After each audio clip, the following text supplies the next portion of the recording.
Good morning, everyone. Let's see, what is today? Today is day 14 of Tour De Fleece, and I had a nice semi-relaxing evening yesterday. I say semi-relaxing because my son and I ended up going for an unplanned hour walk in a very hot, humid day. Yeah, we had planned on going for a very short walk, and it ended up being a very long walk, and by the time we got back we were just like so hot and exhausted, and why did we do this type of manner. But otherwise I sat down with my husband, watched some TV, enjoyed myself, and did some spindle spinning. I got some spinning done on my traveler spindle. And let's see how much I actually got spun. So I was at 28 grams, which, remember, that includes the weight of the spindle. I was at 28 grams last time I weighed it. And, oh, let's see, grams. There we go. It's at 33 grams now. So I got 5 grams spun on it last night. So not too bad.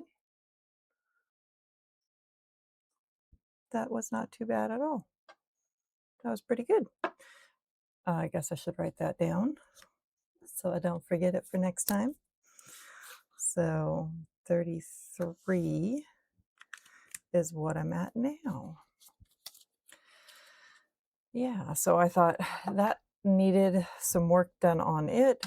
So that's what I concentrated on last night. And again, I designed this spindle specifically for like it being in the car and sitting. So it's really also very nice for laying back on the sofa watching TV and working on it. So I could just sit there and lay on the sofa and watch some TV and work on my spindle without needing to be sitting up to support a spindle or to balance that drop spindle or anything. So I just lounged. So I got that done, or not done. I got some of that done last night. So that's a little bit, I would say I'm probably closer now to equal amounts on the 2 spindles at the moment, which is good.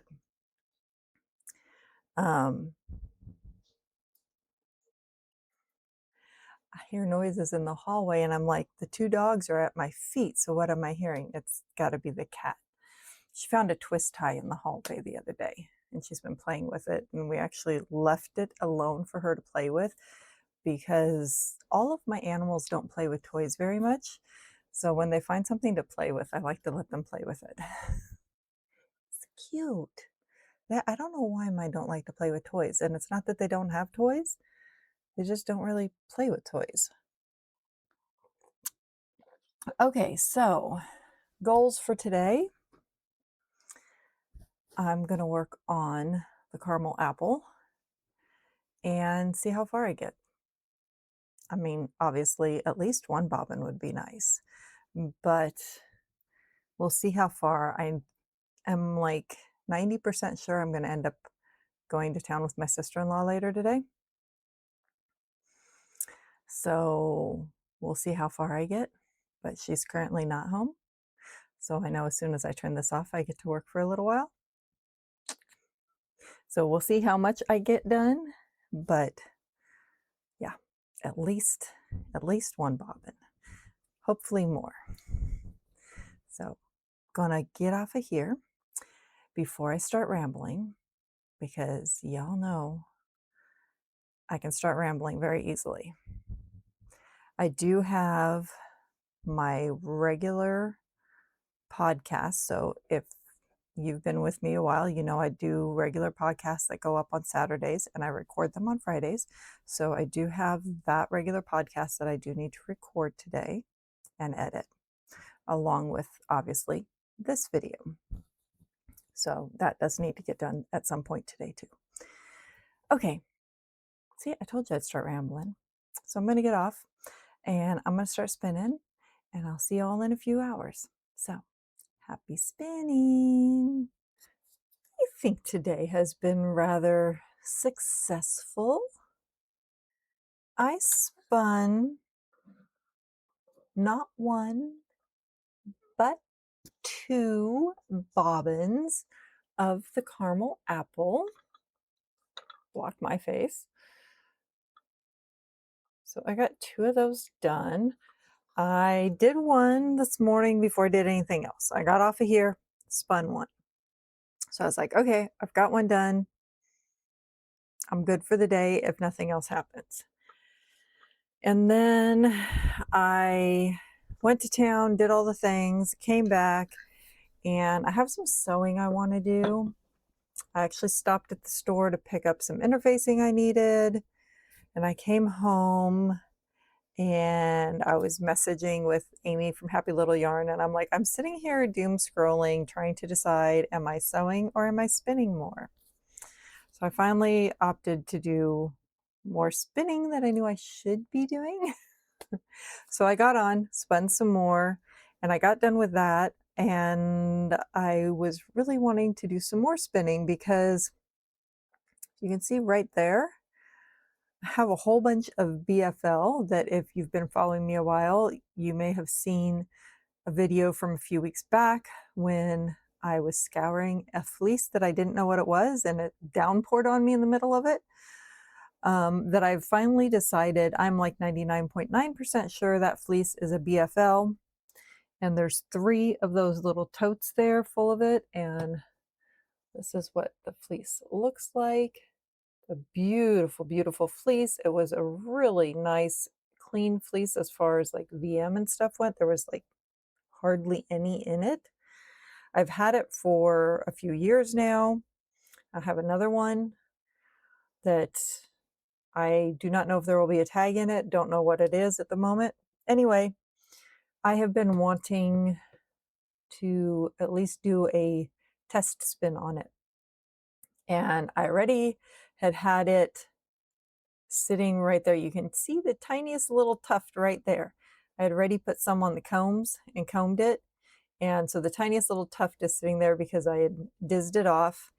And I was wanting to test it because I'm really wanting to spin some sock yarn.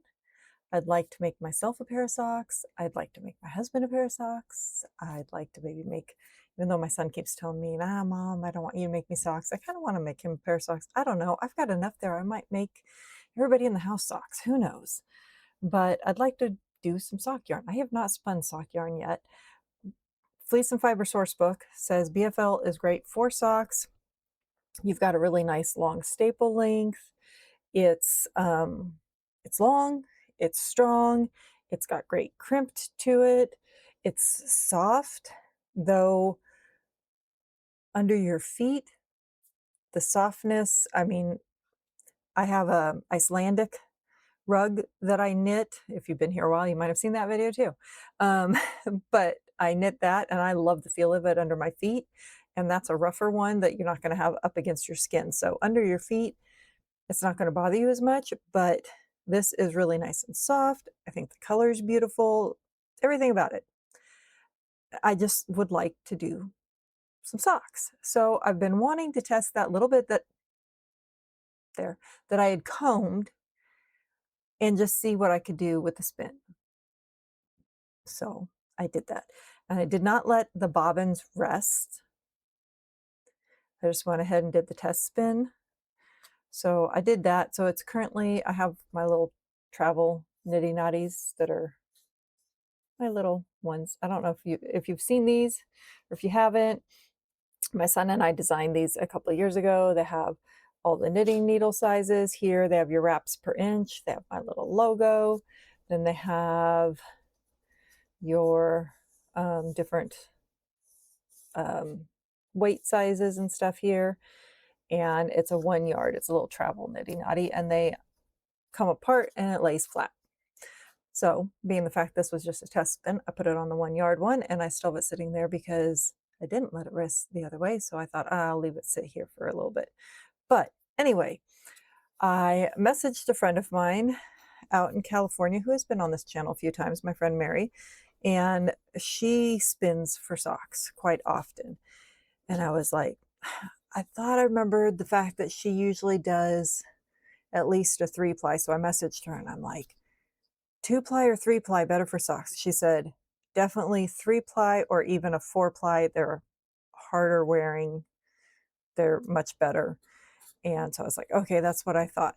So I chain plied this since I was just doing a sample. I would do a regular 3-ply when I'm doing it, but I chain plied this and yay, it came out a perfect fingering weight. So here is my yarn that I did. Oh, come on, focus. Be nice, camera, focus. Look at that. I did a beautiful, I think, a beautiful fingering weight yarn with that beautiful BFL, and I think that would make such a beautiful sock. Oh, I'm so excited. So I think that might be on my list of spins after Tour de Fleece. I want to wash that other fleece. Plus, my friend Mary sent me some Cormo that I have that needs to be washed and spun. She was actually just doing some socks with that herself. But yeah, I want to spin some of this up and do some socks. I'm thinking it would be really cool Christmas gifts. And the great thing is when I'm sitting around knitting, nobody's paying attention to what I'm knitting for. They really aren't. They're just like, oh, Tina's knitting again. So I did that today, and that actually ended up being, I haven't weighed it obviously because it's still sitting on this, but it was 9 yards. So it's a 3-ply and it was 9 yards. And so that was 27 yards of singles off of that little tiny amount. So I'm very proud of this little tiny bit of yarn here. I'm very proud of that yarn because it was a nice consistent spin. You know, it's hand spun, so I can look at it and see, like there's a spot right here that it got a little bit thicker. But for the most part, for that little bit that's on here, it's very consistent. Quite pleased with that. And so I have these 2 spun. So I have 2 more bobbins worth of that to spin, and I have that to ply. So tomorrow, first thing on the agenda would be to ply that. And then, you know, depending on whatever else is going on tomorrow, spin this. But tomorrow's video will have the weekly stats, the full stats on everything that I had completed for this week and where we are numbers wise for our 2-week, because today was the end of the 2 weeks. So tomorrow will be our 2-week update. And if you like the other podcast or you are been around for my other podcast, tomorrow will be my regular weekly podcast too, which I still need to record. So I did have a question about how I deal with the over twisting, because I mentioned that I can get the over twisting out when I ply. So I did have a question about that. So I still need to spin this other bobbin. And if I do it on my Nano, I know I will have the other bobbin just like this, because for some reason I have that problem on the Nano. I have not been able to get away from that. So when I get that other bobbin spun up, when I go to ply it, I will do a recording of that and show you how I fix that um, when I do my plying. So I find it pretty simple. Uh, I just wish I had figured it out sooner. I have never seen anybody else explain this, so I don't know if anybody else does it like this, but I just started doing it one day and it worked. So whether it's right or wrong or there's other ways out there to do it, I do not know, but it works for me. So I will share that once I get that other one spun up. I will show you guys how I combat it. So I think that's all I have for today. So I will sign this off, get it edited, get it uploaded. Let me know how you guys are doing. You're 2 weeks in on Tour De Fleece. Make sure to like, comment, subscribe. Remember, if you do want to find yourself some Paradise Fibers, I do have the affiliate link down below and a discount code. I do pay for all my Paradise Fibers myself. I just really like them. And there are other links for other places you can find me down there too. If you have any questions about anything, leave that down below too, and I will try and answer your questions. And I will see you guys all back tomorrow for the weekly update. And I will also be here tomorrow for my regular weekly podcast. So I'll see you all again soon. Bye.